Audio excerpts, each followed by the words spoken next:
Welcome everyone, my name is Luke, and in today's video I'll be showing you how to install a Redarc electric brake controller to a Toyota Prado 2021. The brake controller we'll be installing is the Redarc Towpro Elite V3, purchased from home of the 12 volt in Adelaide. What we'll be installing is two separate products, so the Towpro Elite itself, which comes with the module, the controller button, wiring to the controller button, and the power wire tail. The kit also includes an instruction manual and a little cue card, quick reference guide. The other part of the kit, I've purchased a universal wiring kit. In this kit we get all the wiring required, so it's pretty well plug and play. There's some grommets here to go through the bodywork, cable ties. This plug here replaces the wiring tail from here that's come with the controller itself, so we won't actually be using this. We'll be using that, which all the wiring that needs to go into the kit. Also comes with a sort of a quick installation guide. The reason why I've chosen this particular brake controller, Redarc seems to be the most trusted and something you want to get right the first time. Another reason why is this is all you see on the dash, is this little dial, so there's no big control modules like that you're going to see once it's installed. So the wiring kit comes with three separate pieces of wiring to start off with. This one here, the black one, with this circuit breaker built in. This connects to the battery positive. Then this tail here will go through your vehicle firewall up into the plug that goes onto the controller. White wire is an earth wire, so that will plug onto the controller box. This end here will find an earth point on the chassis to bolt that to. Then this big bundle of wire here is the wiring that goes to the end of the vehicle, the trailer plug. The three wires here at the end, so this is the end here that goes to the trailer plug. The orange wire is the trigger wire, so that picks up the brake signal at the end. So we'll be removing the brake light wire from the 12-pin plug here at the back, and that will be getting joined inside of here. The blue wire is the activation line, so this will be going into your pin on your trailer plug, and that supplies the power to the trailer brakes itself. The red wire is the output from the controller back into the brake light circuit. So the brake light wire comes into here, into the box here, and comes back out. This orange wire goes back to the controller, and then for the brake light signal is now sent from the controller box via this red wire, and that will go to your trailer brakes, trailer lights. And the blue wire is the activation wire, and that will control the power to your trailer brakes to bring on your brakes. So this is your red and your blue wire that will go into controller box, and this is a diode which is used on your brake light circuit. It will stop any backfeeding into the vehicle system from the control module. Another thing to consider as well is to put a fair bit of thought process before installing, as this being a set kit, all your wiring comes at a certain size, so to keep that into consideration when you're mounting your box and like your battery location. Another important tip is this black wire here with your battery is, you can run it all first, but until everything's installed, I would be waiting until then before you connect that to your battery. Some of the tooling that will be required to fit this: a couple of size spanners, 10-12mm, you'll need them to mount your battery terminal. Just a cheap trim remover tool, Phillips head screwdriver, a small flat blade. It's a cheap set of side cutters. I've also got a impact driver there with a Phillips head bit. Moving around into the cabin, as you can see, there's a fair few empty switch panels we could use. I've chosen this particular blank spot just by your right knee, purely because it's the bigger blank spot. Heading around the other side of the vehicle, I plan to install the controller box somewhere up underneath the dash in there, run the wiring to the back of the vehicle behind all these panels, behind these pieces of trim, and down the side under these door trims. The power wire from the battery I'll be running through one of these grommets here, just on the firewall, which is a bit hard to see. Running the power wire off the positive side of the battery, down and around, up through the dash, through the firewall. The wiring will then continue along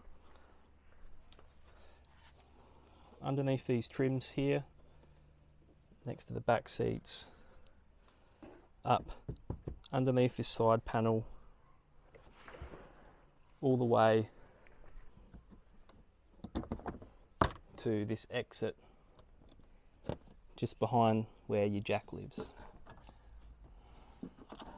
This wire here is the trailer plug that was recently installed, so that exits the vehicle. So just below where you can't see, there's a grommet installed which can be accessed fairly easily. Heading under the vehicle now, that's where the trailer plug goes onto the back of the tow bar there. I've just passed through this power wire through this grommet. You can see me wiggling that wire. That wire has now been pushed into the cabin. Once it's all been set and it's in a position where it doesn't have to move anymore, I'll actually put a bit of silicone onto that spot just to stop any water entering the cabin. Out of the vehicle into the cabin, I'll now remove all this trimming to pass the wire through, and then find a spot where I'm going to mount the control unit.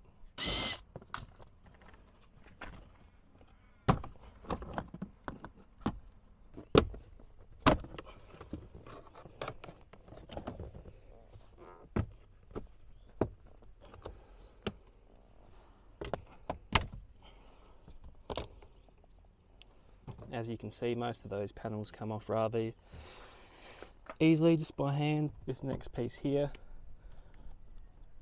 we need to remove this trim here, this bit of fake wood grain trim. There's 2 screws at the top there, and there's also one at the bottom.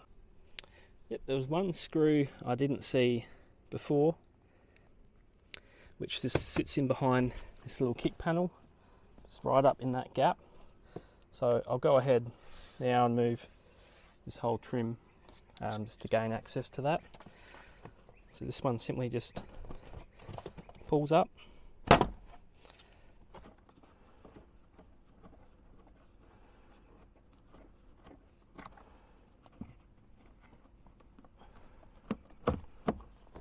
Once this little hand screw is removed, it should just pull out. Put that on the seat with the rest of them. So now that I've removed that, I'll remove this last bolt and see if we can remove this section.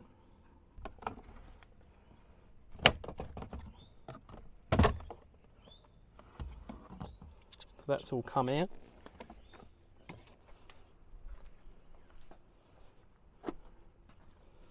I'll reach in here, which is where I can see that wire that we've pushed through earlier. So that is the power wire that's going to mount to that plug that goes onto the control unit. I sort of sized up a few positions where I can mount the control unit, bearing in mind, like I said before, with the wiring you need to have it a set length. I sort of measured up in the engine bay as to the length I need for the power wire to the battery, and if I pull this power wire through somewhere in this area here, sort of just in behind the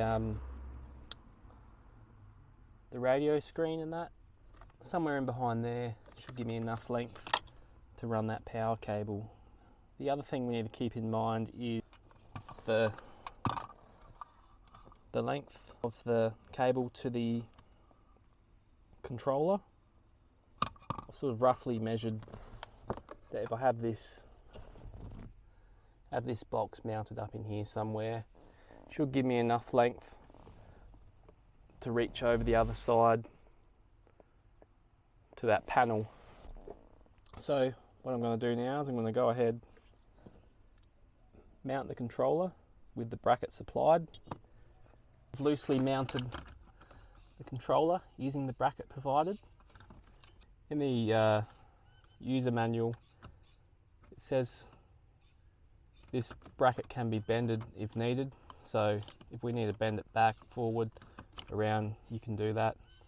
We'll go around the other side, the driver's side of the vehicle, to remove some of the panels around there so we can feed this wire through for the controller.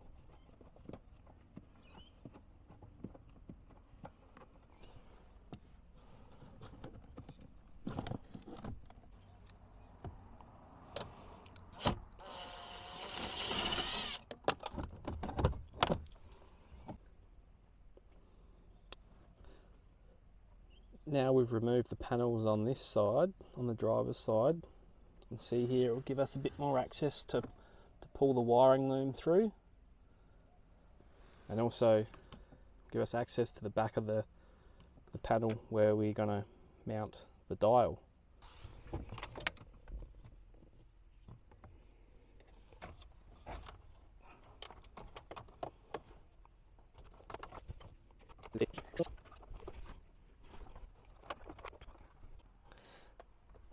After about 5 minutes of mucking around, I've worked out that I was going to need a bit of assistance from a stiffer piece of wire. So I've used this piece of 2-core wire, I've pushed it through from the other side of the dash, and I'll tape the control wire to that and pull it through. As you can see, I've removed that panel on this side where I put that wire, runs directly under the climate controls. So I'll pull that through now. And now that wire is all the way through to the other side. As you can see, that's all still loose, the control unit, and I'll tighten that up towards the end. I have now pulled that control wire all the way through the other side of the steering wheel here. So as you can see, there's definitely enough length. I've removed that blank switch panel that was placed in there. As you can see, there's going to be enough length in that wire to mount that. I have now mounted the dial into that blanking plate that I removed from the switch panel. As you can see, it's not 100% the correct sort of blanking plate that I should have used, but at the time it's better than drilling a hole into one of the other panels. So once you drilled your 10mm hole, I've had to do a bit of cutting out of this blanking plate. The sticker goes on, and that little notch is the up position. Once you have it in the up position, turn the dial all the way anti-clockwise till it stops, and that will be your 0. As you can see around the controller, there's numbers from 0 to 10. So line it up with your 0 and push that in. So now that is 100% on the 0. Oop. You see there, nice snug fit. And plug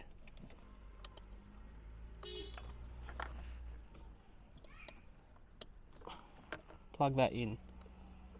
So now that all fits. Now pretty well we're done on this side. So I've got the controller knob fitted there, and this side can go back together.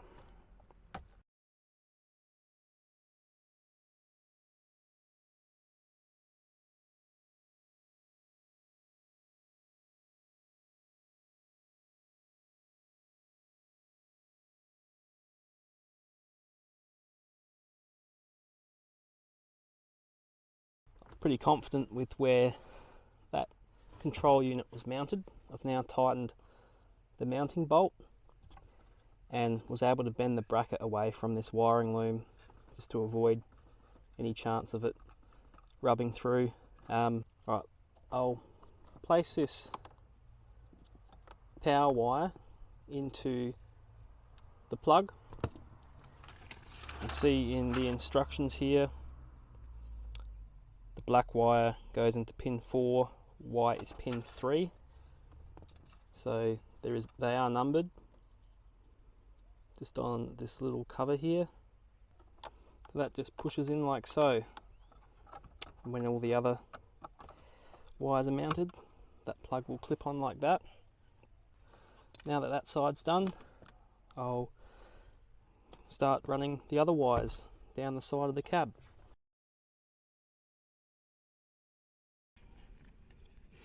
At this stage, I'll probably just try and feed that wiring underneath sort of that gap at the door pillar, so hopefully you don't have to remove any more panels.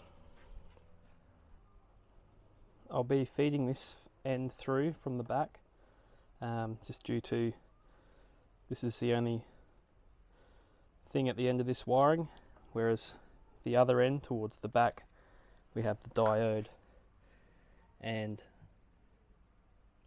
sort of a joiner for the brake trigger switch.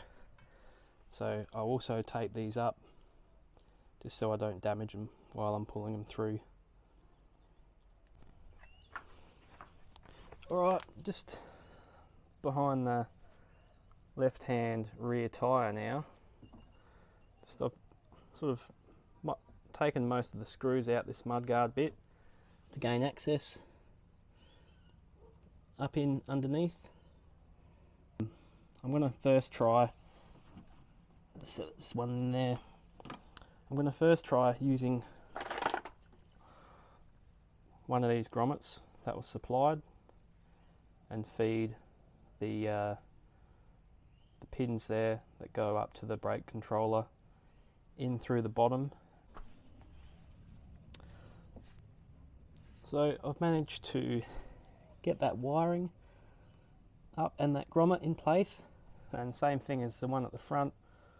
Once it's all back together and it's in a position where I'm not going to move it, I'll then put some silicone in that hole. As you can see, I've pulled the wiring nearly all the way back to this diode. I'll get to this part after, but for the meantime, the next job will be pulling all this wiring and feeding it back down the side to that brake controller. There's a cup holder here at the back. I've pulled that one out. I'm going to try and not have to pull this panel off, just feed it through. So I'll have to tape those wires again and have another shot.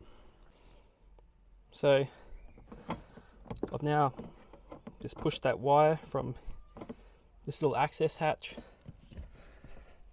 pulled that cup holder out. I've pulled the wire through by hand, put my hand all the way down to the back there and pulled that wire out.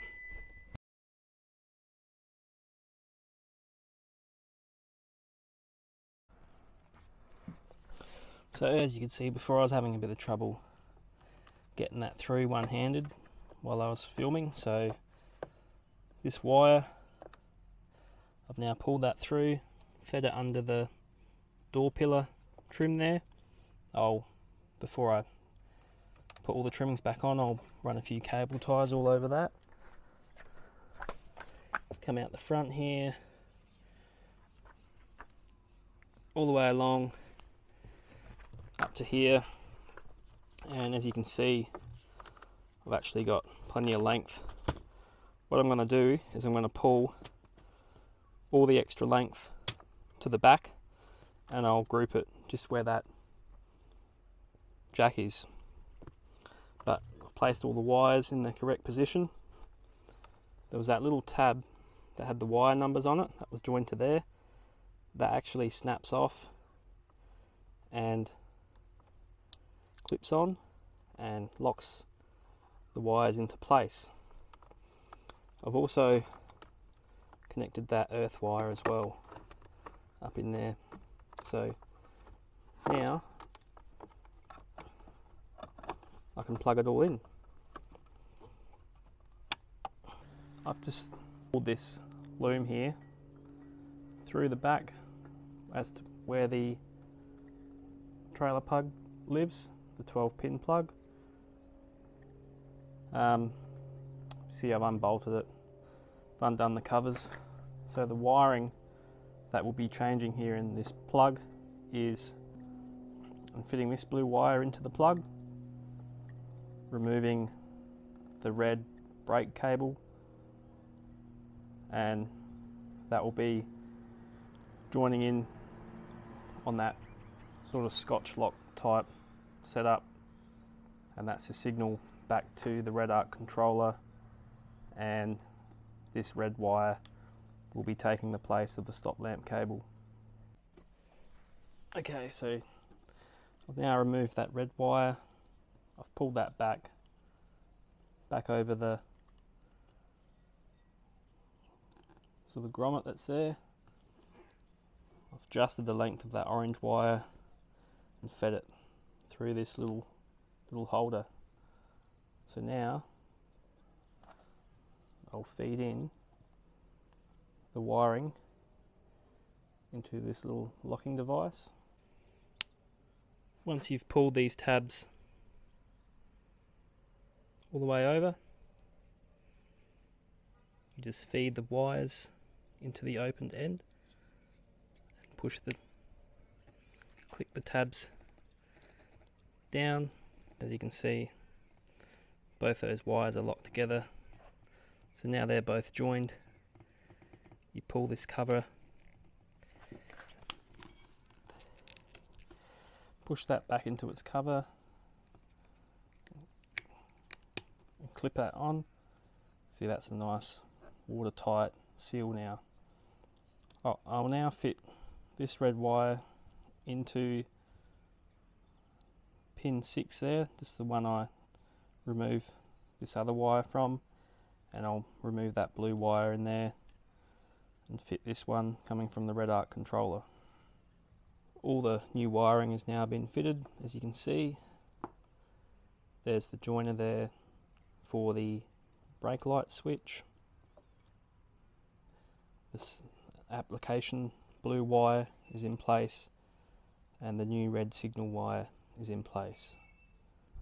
One of the main reasons why on a newer vehicle we run straight off the switch here at the back, getting the brake light trigger from here, is with all these new systems that are fitted, autonomous braking, your adaptive cruise control, in those applications, when the brake is applied, it sends a brake light signal. So if you're running off just say your switch on your brake pedal, it wouldn't actually give that signal. So it's very important that on a newer modern vehicle, that this is where you grab the signal from. So I'll continue to put this back together, and probably next step will be fitting the power wire at the battery, and then tidying up all the wiring through the cabin. So as you can see, I've fitted the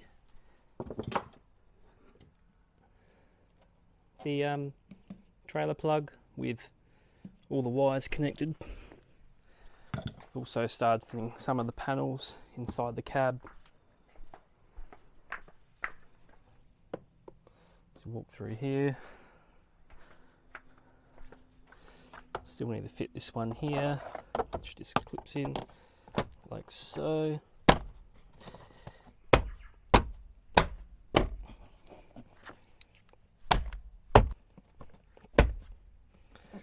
I fitted this one on the side. I've tidied up the wiring underneath up to the controller. It's now time we can connect the positive lead.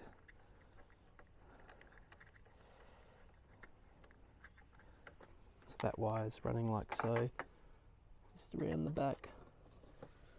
The fuse is just at this corner up in there, and I'll tidy that after with some. So right now all power is connected to the unit. I'll go around and start the vehicle up.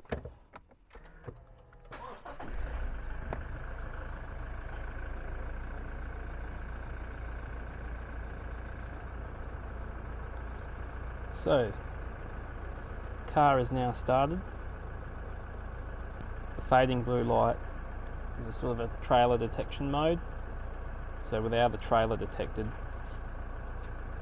it's not going to have any output.